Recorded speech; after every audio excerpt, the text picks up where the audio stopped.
One of the things I've discovered is that not only is discovering God's will not difficult, it's actually so easy that most people have done it without realizing it. Let me give you an example. Yeah.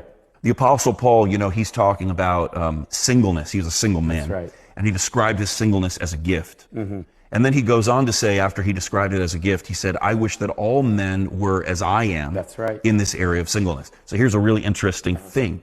When God calls you to do something, when he gifts you in a certain way, that thing is so obvious to you that you think everyone else around you should be doing it. Wow, that's so good. But he has the wisdom, Paul, in the next Yes. verse, the wisdom to say, but each one has his own gift from God, this of one kind, that of another. So there's two things. Number one, don't make the mistake of trying to force everybody around you to do what you're called to do. That's a very common mistake that people make. And very often we don't tolerate other people's gifts because we don't understand them, because they're different from us. That's good. But number two, if you want to know what God has called you to do, what is it that you think everybody else should be doing?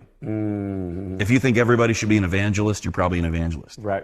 If you think everybody should be a pastor, you're probably a pastor. I love it. If you think everybody should have a benevolence ministry and minister to the poor or the orphans, that's probably what God has called you to do.